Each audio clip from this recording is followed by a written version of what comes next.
This is Pitcher, Oklahoma, the most toxic town in America, poisoned by over 100 years of lead mining that contaminated the water, poisoned generations of kids, swallowed homes with sinkholes, and was fully evacuated when a tornado hit in 2008. Now it's a toxic ghost town with mountains of poisonous soil left behind, abandoned homes, and toxic red water. But who is responsible for this mess? What happened to the people that lived here? And can this town be saved? I met up with environmental scientist Robert Naring to find out. What is in this chat pile? When they mined the ore from underground and brought it up, it's got elevated concentrations of zinc and lead and cadmium, unabated flows of water coming out of the mines, lots of waste material in the stream channel itself. And what sort of effects might that have on the average person?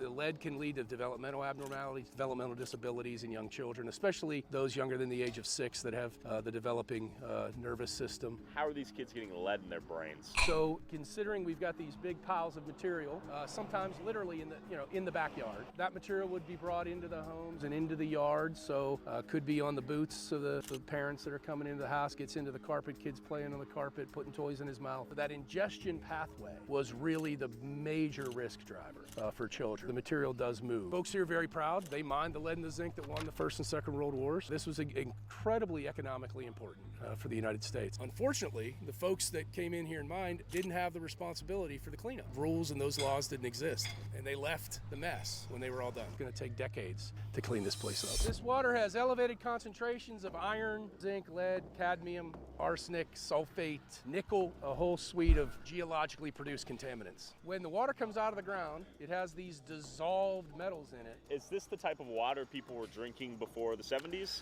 I don't know about the color, but it had elevated concentrations of the metals. After seeing the toxic water, I wanted to see what remained of this once great mining town and if anyone still lived here. We're gonna cross the street here real quick and check out this building. Keep out. I'm gonna go in, another keep out, and then boom, overgrown shrubbery. Oh my God, fully overgrown entrance. It's almost magical how cool this looks though. Okay, we have another. That's crazy. Out. Oh. Interesting. All these broken doors. Not sure if anyone lives here anymore. Someone must though. Hello?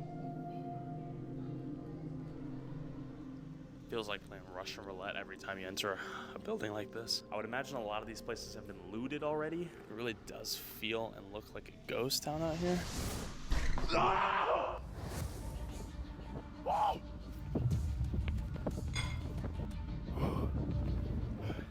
Bird came out of nowhere.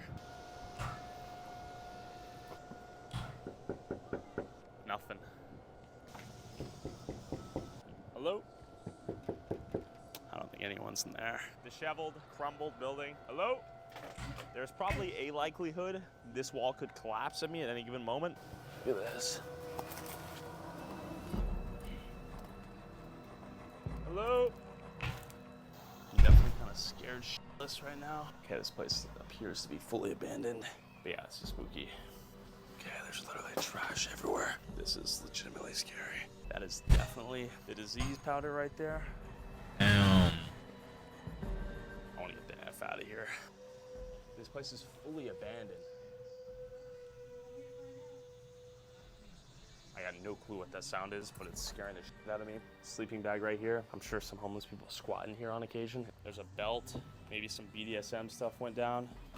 This looks more like tornado damage. Granted, I really don't know. Hello? Hello? Oh, hell no.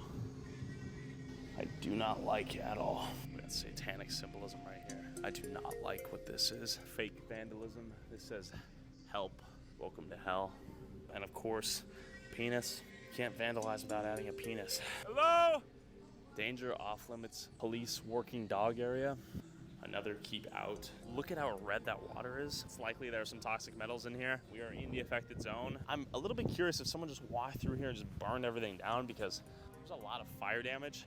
Completely burned down house, and who do I see right in the center? Freaked Clinton. This alone is probably the creepiest thing I've spotted out. This stuff can probably collapse at any point, by the way. Keep in mind the risk I'm taking for y'all. Walk out this pathway back onto the main road. Hi there. Hello.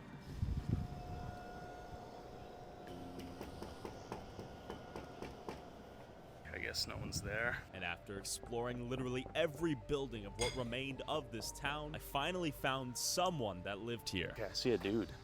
I'm gonna say what's up. You guys live here? Really? Okay.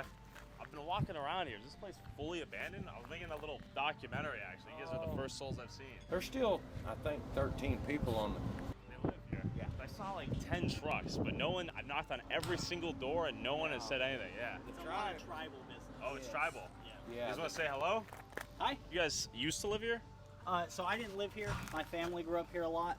But I work for Quapaw Nation. Okay. And they're basically the ones that are handling all the cleanup. Apparently, the original Native Americans that had this land taken from them got it back and is now responsible for cleaning up this mess. So I got in the car and wanted to see the cleanup in action. We're driving through this mountain of chat. So this guy's like, what the F are you doing out here? He's not gonna stop us. This guy's chasing us right now. I don't know. We probably should peel out of here. Excavator guy back there pulls it in, places it inside a truck, and then truckload by truckload, they're getting all this chat out of here. And after seeing the cleanup process up close, I could only wonder what it was like to live next to this toxic soup for years. So I met up with Willie and Carrie, former teachers and residents who lived in Pitcher before the town was abandoned. Okay, so Willie, Carrie, how long did you guys live here?